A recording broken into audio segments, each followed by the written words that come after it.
वहाँ रोक लिया मीडिया के साथियों ने ना, कैथल में इस पे बाइट वाइट कर। क्रॉस कर रहे थे हम उस साइड से, अच्छा, क्रॉस कर रहे थे हम 11 बजे आए थे हाँ, कवर करके, तो उस टाइम फिर मखाब तो लेट तो हाँ, सुबह। उसी टाइम आए।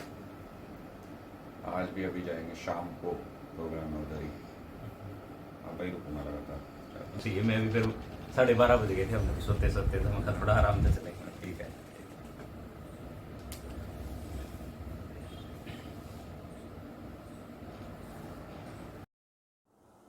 अनुराग जी, जिस तरह से जो परमिशन मांगी गई थी कैथल में, तो जिस तरह से आप बदरवासा इस्तेमाल उसको लेकर क्या कहना है? देखिए, ये बहुत निराशाजनक है कि चुनाव आयोग के दफ्तर, मुझे लगता है कि देश भर में भारतीय जनता पार्टी के ट्रोल्स चला रहे हैं चुनाव आयोग के दफ्तर। भारतीय जनता पार्टी के एजेंट बैठे हुए हैं चुनाव आयोग के दफ्तर में। हमने तो सामान्य सी कार्यक्रम की परमिशन मांगी थी, उसके जवाब में उस परमिशन को रिजेक्ट करते हुए जो माँ बहन की गालियां लिखी गई उसमें, वो निश्चित तौर पर बहुत निराशाजनक है। एक निष्पक्ष चुनाव आयोग का होना बहुत जरूरी है निष्पक्ष चुनाव के लिए, और ऐसी निष्पक्षता फिलहाल हमें नजर नहीं आ रही। जो भी संबंधित अधिकारी हैं, चाहे वो डीसी हों, चाहे वो चुनाव अधिकारी जो भी नियुक्त किए गए हैं, उन सभी को अपने पद पर रहने की कोई हक इस टाइम पर नहीं है। उनको तुरंत प्रभाव से वहां से हटाया जाना चाहिए, क्योंकि ये सब होने के बाद मुझे नहीं लगता कि हमारी पार्टी भी और लोग भी इस बात पे यकीन कर सकते हैं कि निष्पक्ष चुनाव ये अधिकारी करा सकते हैं जिनके लॉगिन पासवर्ड इस्तेमाल हुए हों। और बाद में एक बहुत इलॉजिकल सी बात कही गई, बोले कि वेबसाइट हैक हो गई थी। अरे, ये चुनाव आयोग की वेबसाइट है, ये कोई छोटे मोटे किसी कंपनी की वेबसाइट नहीं है।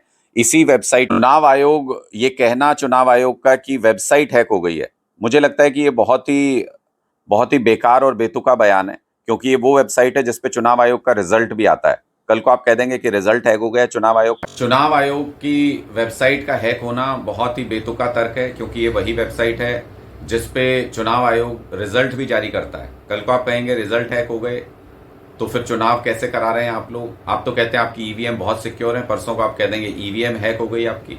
इस तरीके से पल्ला नहीं झाड़ा जा सकता। पूरे देश में इस तरीके के इंसिडेंट आ रहे हैं। दिल्ली में चुनाव आयोग का नोटिस आतिशी जी को पहुंचा, उससे आधा घंटा पहले बीजेपी के लोग खबरें चलवा रहे थे कि आतिशी जी को नोटिस भेज दिया गया। तो क्या भारतीय जनता पार्टी के लोग चुनाव आयोग के दफ्तर में बैठ के चुनाव आयोग का कामकाज चला रहे हैं? ये बहुत ही गंभीर आरोप है। इसकी अच्छे तरीके से जांच होनी चाहिए और संबंधित अधिकारियों को तुरंत प्रभाव से इन सब जगहों से हटाया जाना चाहिए जहां भी उन्होंने इस तरीके की कार्रवाई की है। आप कैसे आरोप लगा सकते हैं कि बीजेपी को? और कौन इतनी नफरत करेगा आम आदमी पार्टी से? आप देखिए, हमारे नेताओं को बिना किसी सबूत के पूरी लीडरशिप को जेल में डाल देना। भारतीय जनता पार्टी इस हद तक अत्याचार कर सकती है, भारतीय जनता पार्टी ही इस हद तक नफरत कर सकती है। हमारे सहयोगी शुभम राणा ने वहां पे ये अप्लाई की थी, एप्लीकेशन लगाई थी कार्यक्रमों के लिए, और उनको जिस तरीके से जवाब दिया गया है वो उनके प्रति भी नफरत दिखाता है। वो उस व्यक्ति विशेष राजपूत समाज का भी अपमान है। उनका नाम देख करके अगर किसी ने इस तरीके के कमेंट उनके ऊपर किए हैं तो ये उनके पूरे राजपूत समाज का भी अपमान है। हम ये कहना चाहते हैं, चुनाव आयोग को ये बताना चाहिए कि आखिरकार उनके लॉगिन आईडी से इस तरीके के जवाब वेबसाइट पर आना ये कैसे संभव हो सकता है। इसका चुनाव आयोग को जवाब देना पड़ेगा।